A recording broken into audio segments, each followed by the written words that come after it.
Hi, this is Lori Leisure from To the Trade for Interior Design Community, and I have a special guest, someone who knows a little bit about websites. I'm very excited. Hi, Renee. How are you? I'm great, thanks. How are you today, Lori?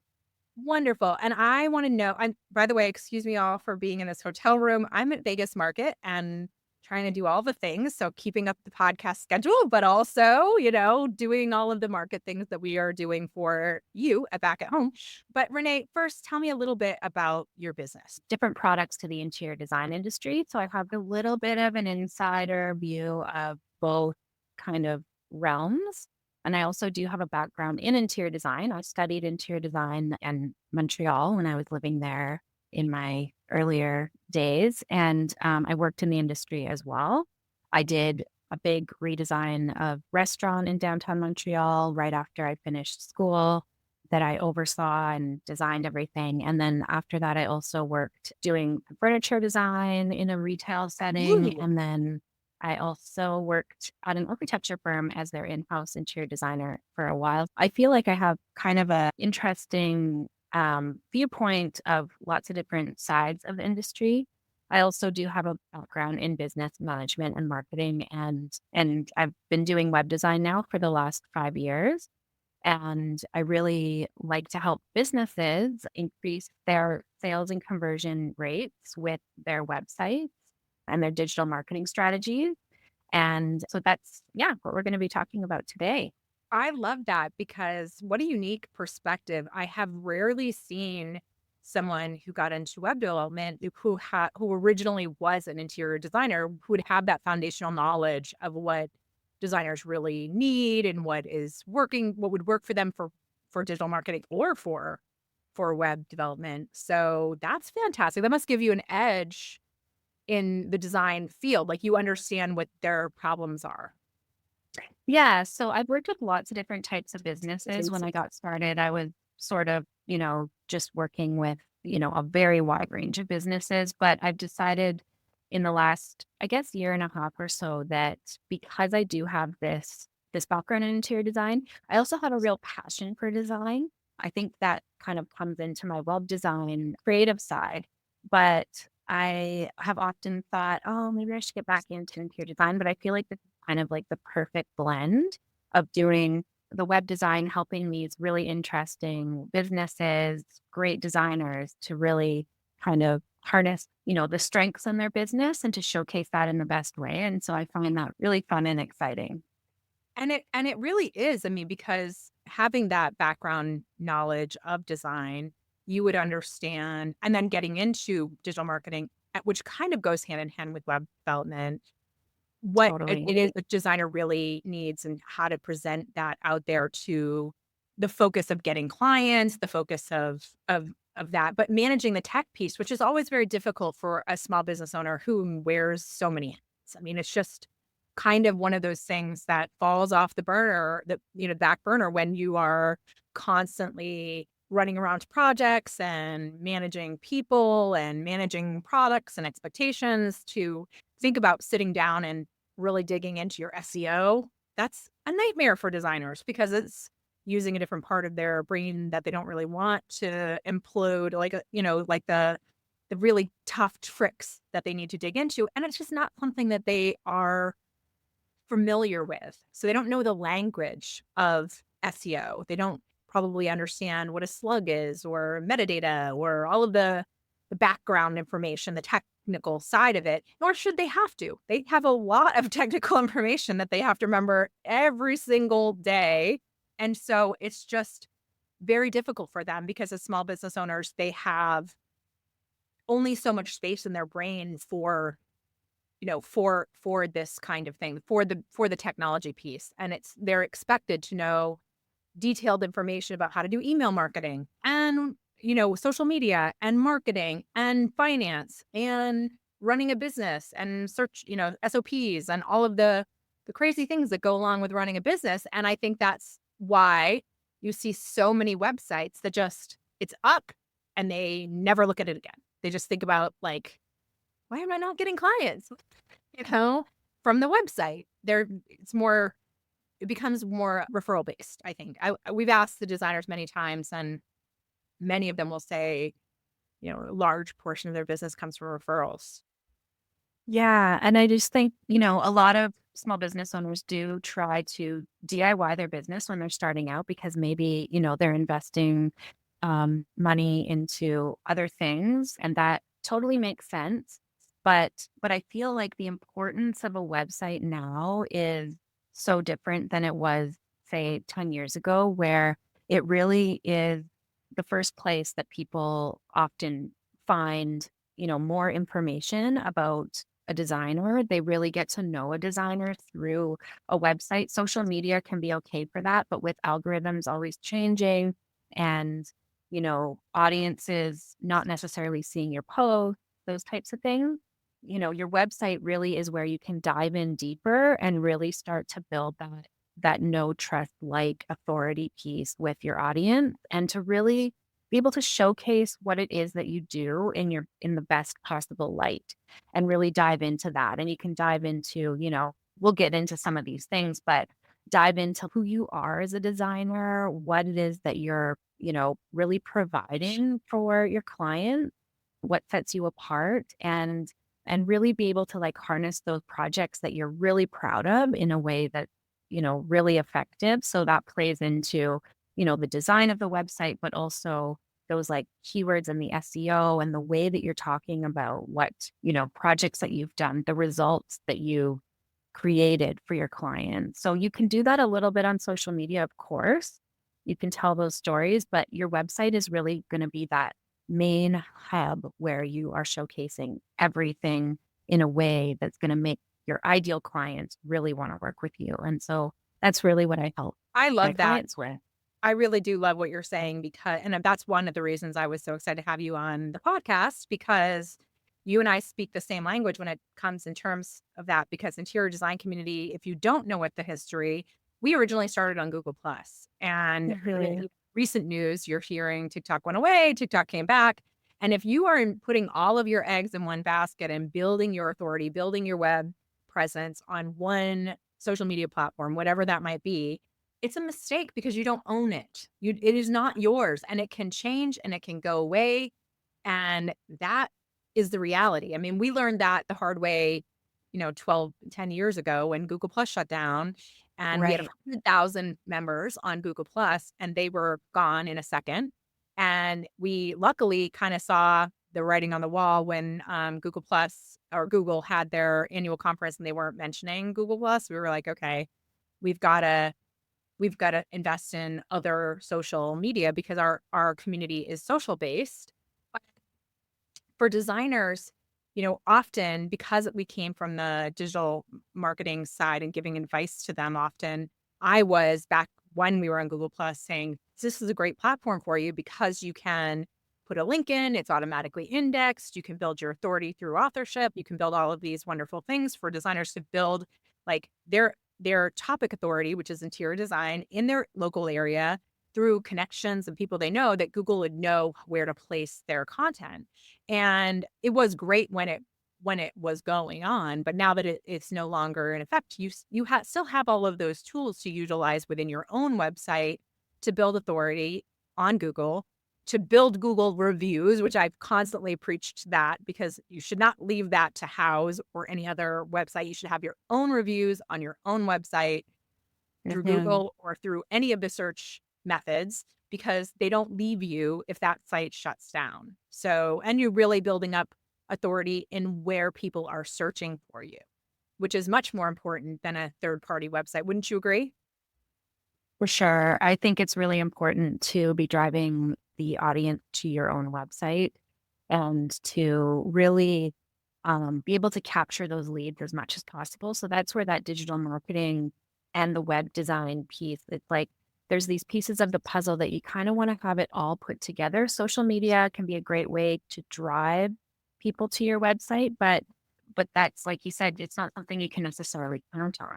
You can't control like how that's going to play out over time. But if you have those pieces set up with your website, with, a lead magnet is really important, email sign up forms, and then you start to build that relationship with your potential client through those ways there. And I mean, email is great because it's a way that you can really talk directly to your audience in a way that is it's different than social media. You can really become sort of, you know, this you can create these personal relationships that feel more personal than just a broadcast on social media. So I really do often, try to drive home the importance of that with my clients, providing value through a lead magnet. I know a lot of people struggle with the idea of, I don't know what to do for a lead magnet, especially interior designers. That's something that I really help people with to kind of get clear on, what are your ideal client looking for in terms of value, and how can you provide that through email marketing with a lead magnet, and then also bringing in that blogging piece as well. And it can be really overwhelming for designers, and I really understand that. But I think that's sort of what I see where, when I help people with strategic digital marketing plans, it can really take a lot of that pressure off because it's okay. Now I know what to do this month. And we talked about this before is, batching your content. So just spending a few hours, maybe once a week or twice a month, batching your content and scheduling it. And then it's just like you're doing it all at once. You're focusing on it. You're getting in the rhythm and the flow of it. And you're making sure that, it's telling your story in a logical sense. And, for people that are just founding you, you want that story to come through in a way that really, especially tells people where you're based, who you're servicing, your ideal clients. You really want to speak to them. And I know that can be an overwhelming piece for people, but when you have a bit of a roadmap, that can be so helpful to just be able to say, okay, am I doing this right? Now I did this last time. Now I don't know what to do next time. But when you have sort of the roadmap of, okay, so this is what I'm focusing on in my story. And then, of course, it's always important to have really clear call to action buttons and links in your social media profile for sure. Also on your website, with your email marketing, with your blogs, all of those types of things. So really being strategic about letting people know what the next steps are to work with you, because, people it needs to be really easy and clear. People have such short attention spans these days. Absolutely. And I can confess here that I was the person that I know so many of you designers out here listening are probably in the same boat that I was with interior design community. We were teaching designers a lot about this, talking about SEO, talking about web development, talking about email lists. But I had a bandwidth issue myself. And even though I do sometimes schedule, we do questions of the day, which are come in from designers, and often they can't be scheduled because they are timely. So I can't do that. Didn't work for my workflow in planning it Yes, out for the ma'am. month because we'd get new questions and they were, please Right. please help us tomorrow, and we're moving things around, and it was like I was duplicating work. So it just made no sense to do it that way. And I struggled with it for myself. I struggled, and I know a lot about web development. I knew I was teaching designers, you have to do this on your website. We at the time had a interior design community was behind a membership paywall for the website. So I knew I needed to switch over to public to have a blog, a public facing blog. And I just didn't have the manpower to do that. So I did hire out, and we are turning our questions of the day into well-written articles, blog articles. We tag designers who are contributing really amazing content because we have so many designers who comment like full long paragraphs of amazing, amazing advice. And so we will quote 3 or 4 designers in that article that kind of goes over, the steps that you might want to take depending on the question of the day. And then later share that post back into social media, tagging the people we quoted so they share it. And we've been doing this for about a year, which I'm embarrassed to say because I've been running for 12 years and we just didn't have the bandwidth to manage the blog and the email list. And in doing this, and I don't want you to compare yourself to me designers out there because we grew so big. So we have 107,000 followers on Instagram, and we've been collecting emails through the years, but we weren't using them. And Right. so we had a lot of cleaning to do. We had a lot of like housekeeping to do, but And we definitely bootstrapped it. It wasn't like we kind of paid a ton of money for a website, but we started having a strategy. And in the last year, we have had amazing success. So our blog, I want to say in December, hit 100,000 page views, which we were like, yay, Wow. 100,000 page views. And we were saying, well, that, opens up some possibilities for us. And so we thought, okay, well, I think a whole goal in January should be for the year is we want to hit 500,000 page views by the end of the year. That's a reasonable goal. And we're going to hit that by the end of February.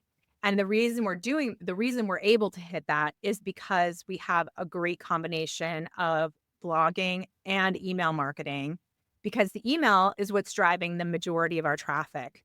So we have about Yeah. 50,000 people on our email list. We do a lead magnet, like you suggested. We did one that was how to DIY your PR for interior designers.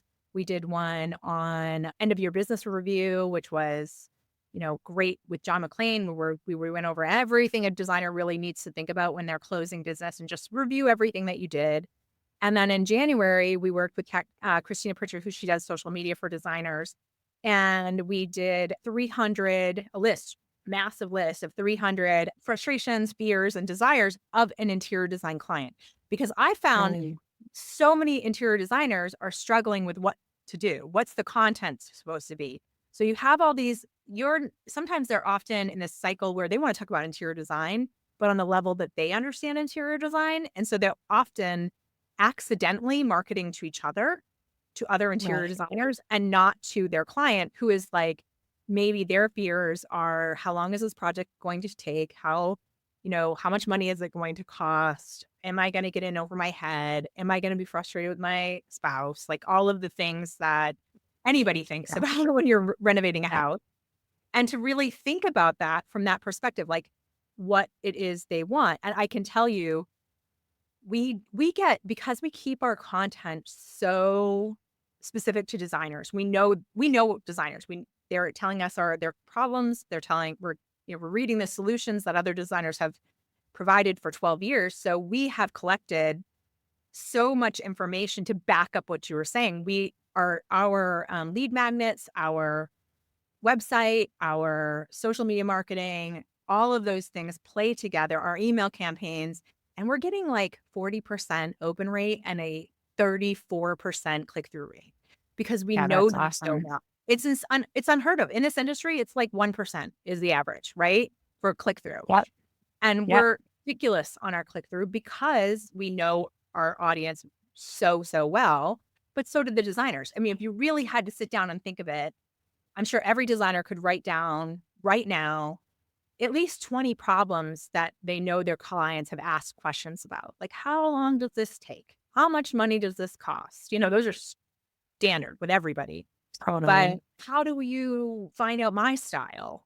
How do you integrate my style with my husband's style? And we want our kids to be involved, or we don't want our kids to be involved, or we're moving and we're downsizing. How can we keep some of the things we really like? And there's all sorts of different questions I'm sure every single interior designer has heard over and over and over again. And every time you hear one of those questions, that's content, right? Exactly. Yeah. Exactly. And I think it is really listening to your ideal clients. Like you said, what are they asking you? What are they telling you? What's their feedback? What are some of the things that maybe they're just, mentioning, on the side of, I've never done this process before. What is that going to look like working with you? Because maybe not every interior designer's process is the same. No, Maybe, you know, being clear about some of those things really does take away some of those fears of getting started working with somebody. And those are the types of things that you really want to have, on your website, in your email marketing, in your blog, so that they really feel like, wow, this designer already understands what I'm thinking. That's when you know that like that marketing piece isn't just, I'm trying to sell you something. It's, I understand what you are nervous about, what you're worried about. I understand some of, the hesitations of getting started.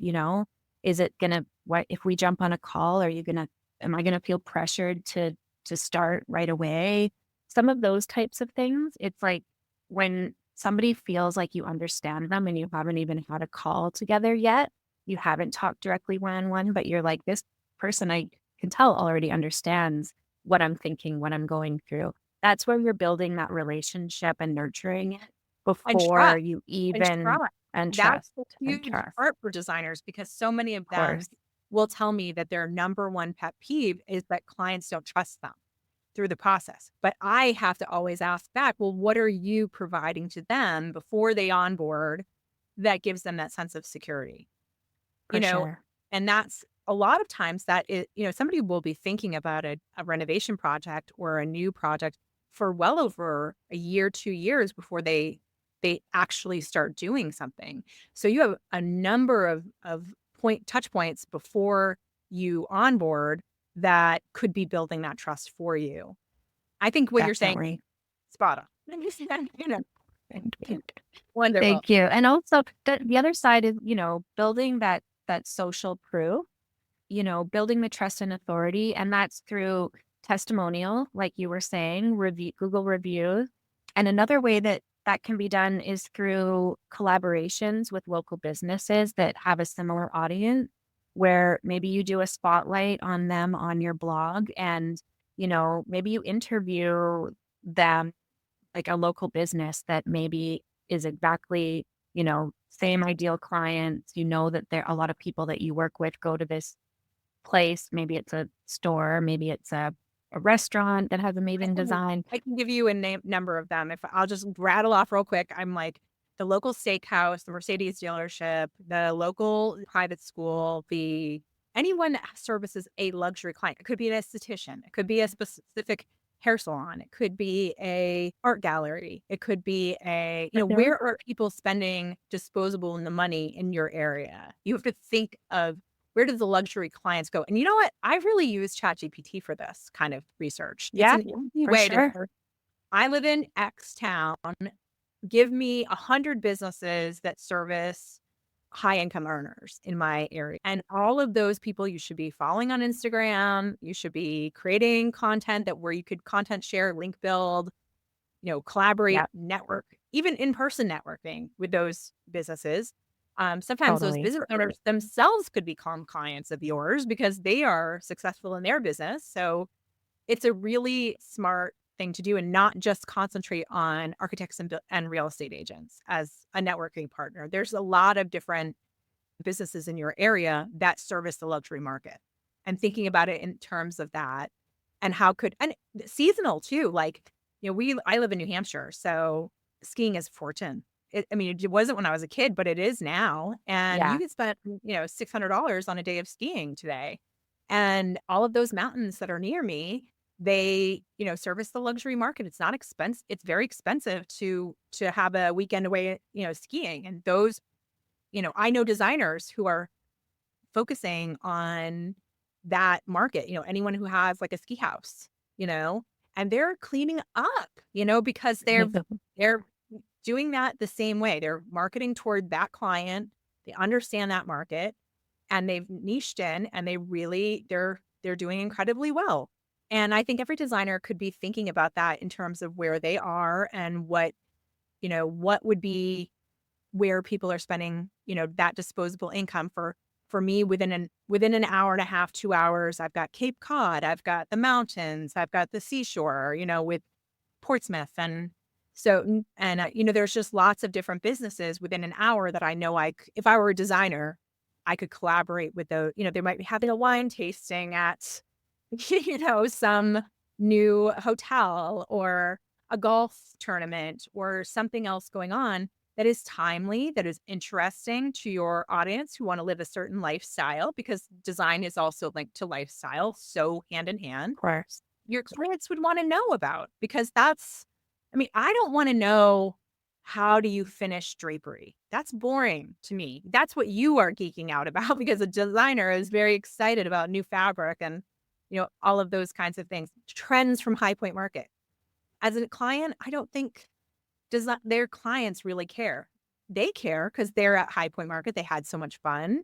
But translating it to, I found 20 things that I know would be in your Cape Cod beach house. That to me is way more interesting to your local market than trends that I found that I liked. These are things I liked versus these are things I know you could use. And you're probably going to, if I'm going to spring market in April, I'm thinking about everybody who's going to be revamping their lake house or their ocean house over the summer or wanting outdoor living. And I'm thinking I'm going to spend a lot of time with beautiful outdoor living pieces or beachy coastal design so that I can address my market locally. For sure. And I think this also comes back to the SEO piece as well, where we're talking about, how can you create blog posts that people want to look at and will want to share.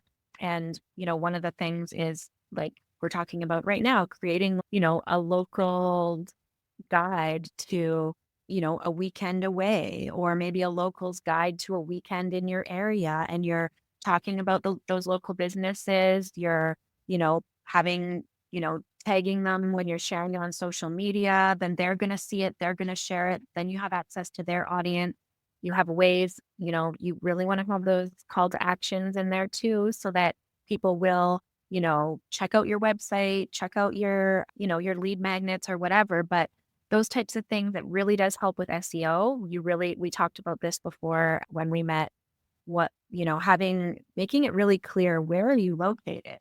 That's such a big thing for interior designers. It's, Absolutely. you're dealing with people in a certain area. So you want to have those words throughout your website for those keywords that Google's going to crawl and pull up when people are searching for things in your area. So that's definitely that SEO piece, is bringing that into the blogging, bringing that into the email marketing. And a lot of times people don't really think about it. Oh, I have to write a blog post and an email and a social media. But if you're creating really great content with your blog post, in those emails that you're sending out to people, your monthly newsletter, you can be talking about your blog. On social Yeah, media, you can be talking that's about what your we do. blog posts. You're That's all we driving do. people to the blog, and you I don't don't have write. to have new, different content. It's letting people know about this amazing content that you're creating.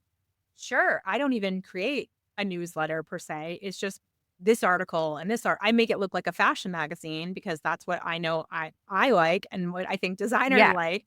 So it's like totally. it's part of our, different articles about business, but we make it look like fun and fashionable. And then we have some social media posts and some memes and some events in there. And it writes itself because it's all things we're already talking about.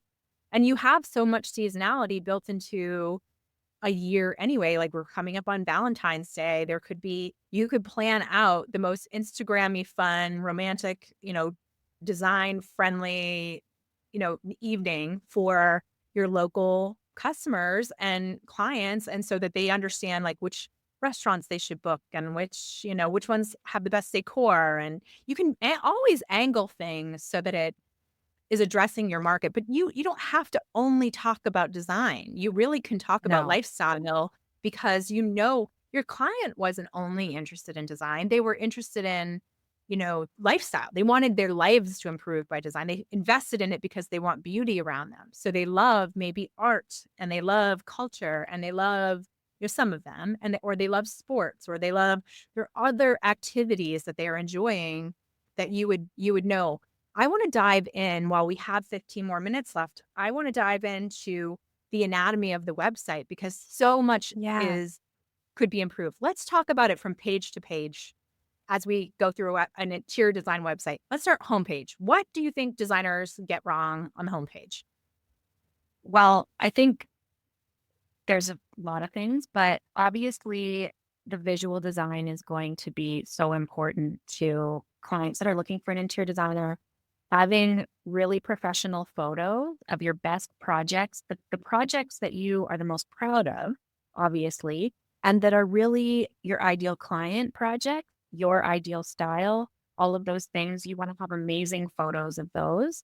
And then right away, you want to have a headline of who you are and what you're doing. And so this is going to also play into the SEO. You want to make sure that you're using the right heading font for your different sections. So your H1 font, that's going to be what Google is going to associate with what it is you're doing and who you are and where you're located.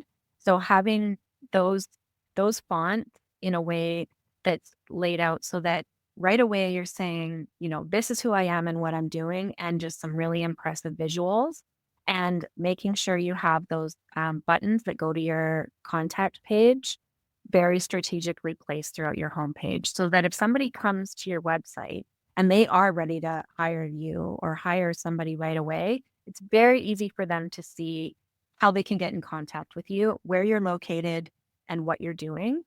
Obviously, right away, you have your hero content. That's, the top of the page, great visuals, great headline, a little bit about, what you do and where you're located with a very clear call to action button.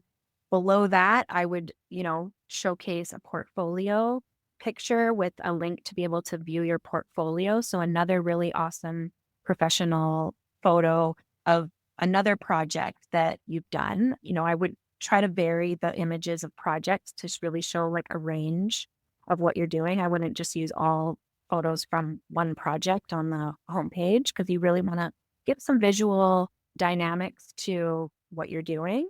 And then you can have a section with services. So just really clear about services that you're offering. And when people talk about services, this is another thing that I like to tell my clients is yes, you want to talk about the services that you're offering in a way that's really clear and easy to understand for somebody that's not an interior designer. But you also really want to talk about the results that you're delivering and that you are touching on what their pain points are when you're talking about those services. Okay, you do, technical drawings, you do, space layouts, all of those things. That's great. But what results are you providing? And also talking about how are they gonna feel when this is completed? So talking about some of those types of things, and then, that services section, linking to your services page where you go more in depth. This doesn't all have to be on the homepage, but I think bringing in the results into describing the services is really important. Um, and then having your lead magnet on your homepage is great. So having, an image that really does relate to what your lead magnet is about, a really easy way, like a sign up form right on your homepage so that they can easily just enter their email address. If you want their first name, that's fine. And then they can get it right away. Making things very intuitive and easy to understand is really what I focus on. So really, what are people coming to your website? What do they want to find out when they come to your website? And I think, it's what you're providing and then also a little bit about you. So that could be another section on the homepage is, a little blurb about you with a great professional photo and then a link to the about page and then a footer that's really clean and really easy to understand, there could be some navigation links in the footer, your logo, maybe your tagline, something Your like that. social, Your all, social media, of course. yeah, Yeah. yeah. I That's think I like to what keep it simple. Yeah, I think one of the mistakes that I see over and over is not a location. I think that Yeah, happens more often than I'd like to see for the designers. You know your location. You think that Google knows your location because you've got your Google My Business, but it doesn't necessarily know that from in terms of search. So you really do need to have your physical address or your area of service right there on the site so that the first thing I should see is who you are, what you do, and where you are. That exactly. is the most important. Let's get into the about page, like about them. What are your feelings about that? Should they be talking about their journey and how they started in interior design? Should they be talking about projects? Should they have images? What do you think about the meet the team or that kind of thing? Yes, again, professional photos that show a little bit of your personality and style, I think are important. If you are somebody that kind of reserved and serious, I wouldn't have a photo where you're like, you know, showing that you're like kind of zany or fun. It's like really show your personality. Maybe you are zany and fun, charismatic, and you kind of want to showcase that through the photo because people, when they're looking for interior designers, they're obviously looking for some visual cues about the person. And then talking about, I think, yes, having a bit about your background is great, but infusing your personality into that is great. So your experience, your background, when you started, I think those things are a great thing to showcase for sure. And you can, on the about page, I would still have the call to action button to contact me. I would keep it really simple. I think sometimes people kind of they treat it almost like it's like a resume or like a CV, where it's like it doesn't need to be that detailed. I think keeping it simple is important because people aren't going to read paragraphs and paragraphs. They're going to read the headline, they're going to skim through. If you have some bullet points about your experience and, how long you've been working in the area, again, talking about the area that you work in and infusing a bit of your personality in there. If you are somebody that likes to joke around or you're somebody that, I see often people will say, I I'm passionate about fashion as well as interior design. And I, love going to this coffee shop in the morning to get this drink. And it's just like little things that kind of help people sort of get a sense of who you are and get to know you. I think we've all worked with somebody where we've met them and we think, wow, this person is really great. They really get me. And also, I really love all of the things that they're into. Like they're into a lot of the same things that I am. They love going to this restaurant. That's my favorite restaurant. This is their, specialty coffee drink. I love that too. You really want to try to connect on some of those I'm common ground. levels. Yeah, And love it's like that. you start to feel like this person is a friend that's going to get you before you even reach out. You're like, oh, they can throw in a little bit of humor here and now. I love that. Just a little bit of that without going overboard. And I would say keeping it short, like a paragraph or two, maybe three at the most, where you just want to they want to get an overall sense of who you are. And then you want them to want to get to know you even more. So then that's when they sign up for the email list. And then that's when you start to, pepper in some of the different things, maybe about, this was one of my favorite projects and this is why. And this is who I love to work with. And that's why. That doesn't have to be all on the about page. That will come over time when you nurture that relationship because people only have so much time and they're not going to read long, long paragraphs. I think that's one thing that I like to stress is keep it short, keep it simple, don't be too wordy, be really clear and have great photos and Editing, call to editing. actions. Let's talk service page because this is very controversial in this industry because design is so personalized. It's a custom thing for the person that is getting it. And it really depends on the project. Yes, they can do whole home renovation. They can do a kitchen. They can do a bathroom. They can do a living room.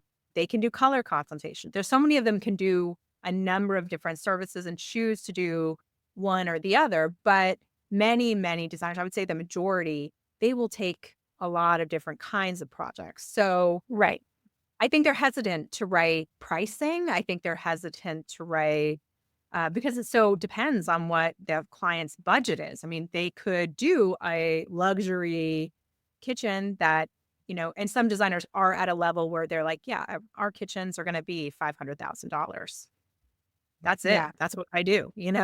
But then there are designers who are like, I can do it for 100. There's a lot I could do for 100. I like a lot I could do for 40 or 60. So they're hesitant because they don't want to lose the client that wants a $500,000 kitchen if they put a range of prices or, that usually happens during consultation where they find out Yeah. about the budget, find out about the scope, and then they offer pricing. What would you suggest on their service page? So the service page, I think outlining what you do clearly is very important and visually in a way that is not overwhelming. That's a lot of what I do with strategic web design is just making sure that the information is really clear. And, that can be, if you do a huge range of projects, you can mention some of those things in a way that's okay, this person does do smaller projects, but then they'll do bigger projects. in terms of the pricing, and I guess one other thing I'll mention is that outlining a little bit of that is okay for each service type with a paragraph, and talking about, the results as well is important in that the way that you're writing that. But in terms of pricing, I personally think that because it is so difficult to know what a project is going to entail when you before you talk to somebody and before you understand, okay, how much space is it? How much, needs to be like demoed? There's so many aspects. I think that it's probably best to talk about that, you provide pricing after a consult because that way you need to gather, I think that designers need to gather information before they can provide a quote, and you don't want to lose those bigger clients, and you also don't want to maybe lose a client that has a smaller project that you're excited about. I think on either side of the spectrum, you don't really want to alienate a potential client that could be your dream client. And I think that mentioning on the site that, like, we do, I do a consultation, the process of that, I think is an important thing. What are the first steps? So you get in touch, we schedule a consultation call, we go over what your needs are, and then I can provide you a quote. I think making that clear, what that process is, will take away some of those fears of, oh, but what if, it's way out of my budget? And it's, well, we'll talk about it. We'll find out what your budget is and if that's something that we can work within. So I think just being clear about some of those things, addressing those pain points with your potential client of what does this process look like and when will I get a quote? And that's my viewpoint. I mean, the other thing is that maybe somebody knows their ideal client really well and they know that seeing the price on their website will actually be something that's really helpful. Maybe they've got a lot of feedback from past clients and they've said that. That's great information. How about the service page? Yeah. So, service page, obviously, very important to outline what a designer does. You really want to speak to your ideal clients in a way where you're clear about what you're doing and you're showcasing some of the photos of the projects that you've done at the same time.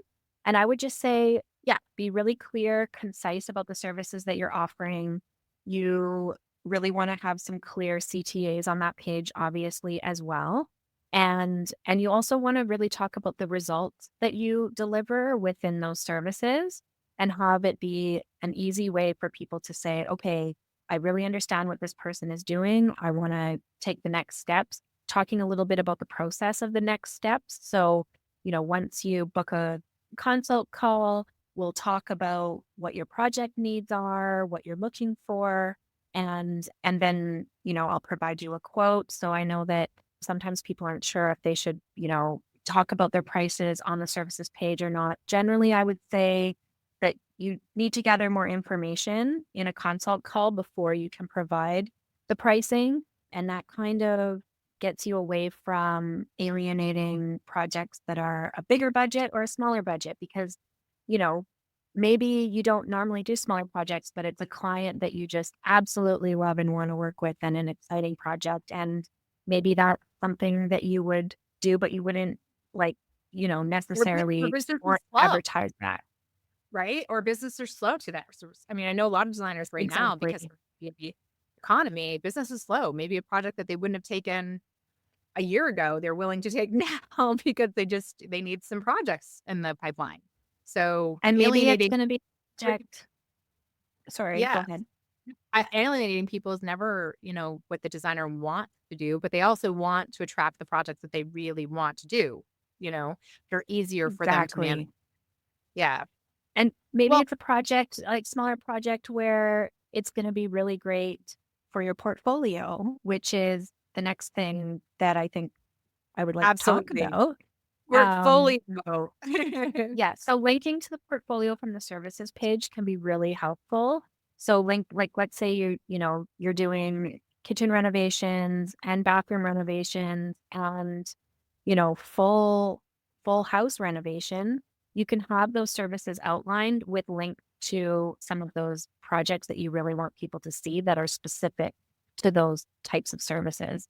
So a portfolio, I really recommend picking, usually I would say 4 to 5 projects that are just the, the top projects. You don't have to put every project in. If you feel like, that wasn't really the kind of thing that I want to do again, but, I need to show it because I did it. It's like, no, you don't have to show all the projects that you've done. Show the best ones for sure, and especially the ones that are in line with your ideal client. And the anatomy of a portfolio page. So you can have it split up into different types of projects. On the portfolio page, you could have kitchen projects, bathroom projects, full renovation projects, full house projects. You can have it split up that way. Or if you want, you can just have those projects listed and then have the titles be in the titles what that type of project is. And on the individual project pages, this is where it's really important to make sure you have amazing photos, that you're optimizing, that are cropped and the right size for your website. So your site speed isn't slowed down by photos that are way too big. You want to make sure that they're the right size and that they're very high quality. And then you really want to talk about what the project was. Who was the client? Where are they located? Again, that SEO for Google crawling is going to be really important to make sure that you are talking about the location. You can talk about the client. You can talk about the process a little bit about, okay, this client came to me with these problems. I also recommend having before and after pictures. That really does give a sense for people of visually seeing what the work was and what the results were. So, yeah, like I said, talking about, what were the needs of the client and then what were the results, and then being really clear about those results. And also, how did the client feel? And getting a client testimonial on that portfolio page, Oh, super important. wow. I Mhm. love it. Yeah. That's So, brilliant. I never thought of that. That's brilliant right there. yeah, you really, That and then yeah, just tying that into, you know, and the testimonial doesn't have to be long, but one thing that I've learned from doing my own business for a long time with client testimonials, this is sort of at a more of a digital marketing piece, I guess, but it ties into web design. Having a Google form where you ask the client really specific questions about their experience with you. So, what were your needs and your problems when you came to me? What were some of the things that I helped you with right away? How did you feel at the end of the project? Like, and you can ask them also, like, were there things that could be improved upon? Because those things, although not always easy to hear, can really help you. Obviously, you wouldn't be using that in your testimonial on your page, but those are things that will help you with your own process. And people like getting it in a timely manner so that they have it fresh in their mind. They're still super excited about what just happened and they have it all fresh in their mind. So getting that from them, putting that on the portfolio page, and then also again, clear CTAs, calls to action on the portfolio page, with a tagline of, like, are you ready to start working together? Are you ready to chat about your project? With a button that takes them right to the contact page. So, you want people to feel when they come to your portfolio page that like, wow, this is an amazing transformation, or this is exactly what I'm looking for. Where do I sign up?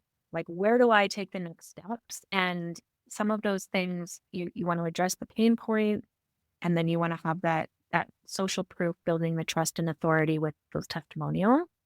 And you don't have to make it super, super long. Try to edit down to like what is really, really important. I would say that I'm quite proud of my transformation with my case studies on my website that I've done recently. I have a business coach that really helped me to really get these case studies really clear and designed in a way that's really clear about what I'm doing and how I'm helping my clients. So I would suggest maybe having people check out my case studies on my website. And you don't have to follow the same format necessarily, but just you can, I think it's really clear like what the sections are and how you're talking about what you're doing, what the results were, and then how the client felt at the end. And And I would I'll throw in there too that talk about the brands and other, collaborative partners so that when you are for sharing it, sure, yeah, they might share your portfolio images as well. totally, And it's honestly practice for a press release for that project. So as you're writing a press release that you might want totally. to to the press, it's very similar to what you would have on your portfolio. But I would say 99% of designers have no words at all on their portfolios. And it's you're missing Google doesn't they can now really know what pictures are, so they can contextually and understand that's a kitchen.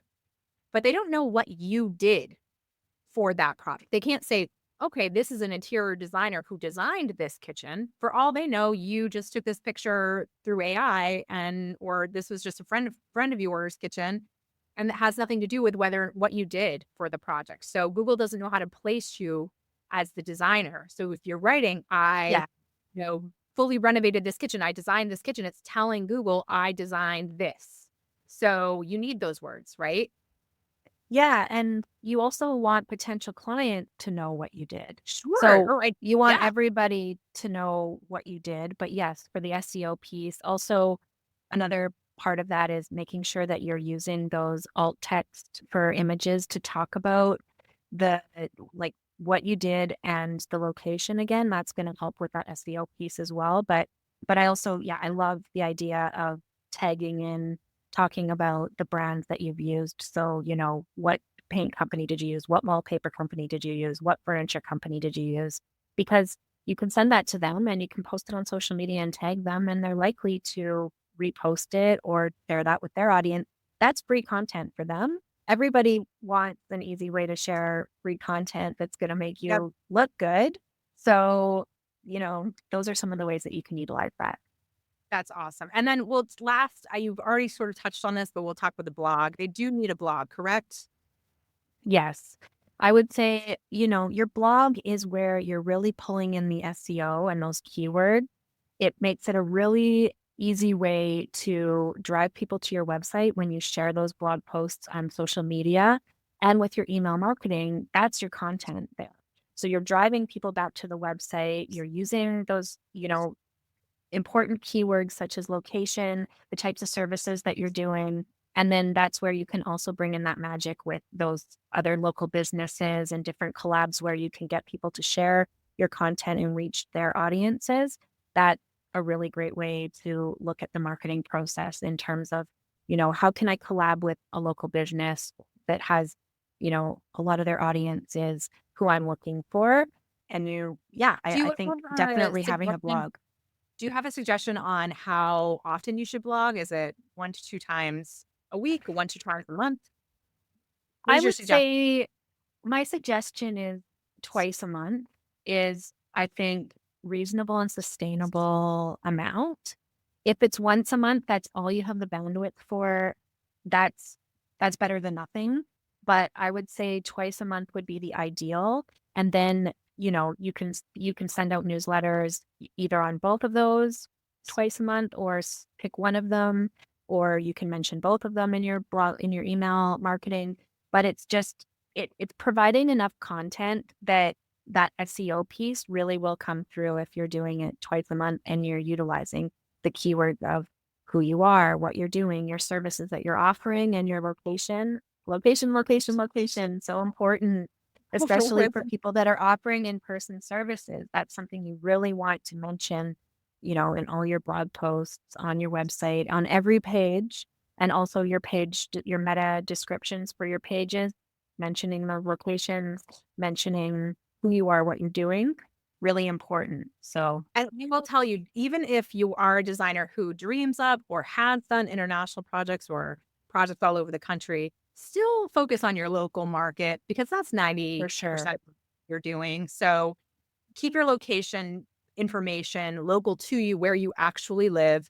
And it's not going to turn off someone who's across the country that absolutely has to have you for a designer if your local SEO is in New York City or Chicago or wherever, if you're that amazing, but you still want to make sure you're doing what you need to do for your local audience, right? For sure. And I think the way that you can kind of bring that piece in is that if you are open to traveling or working on projects outside of your area, is on your contact page.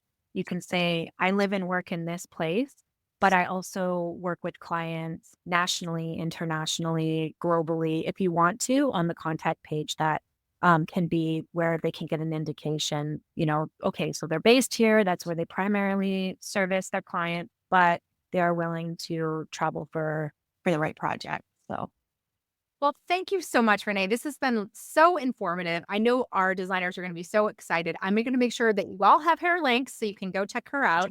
And we thank really you. enjoyed talking to you. Thank you. Yeah, this has been so great, Lori. Thank you. Bye.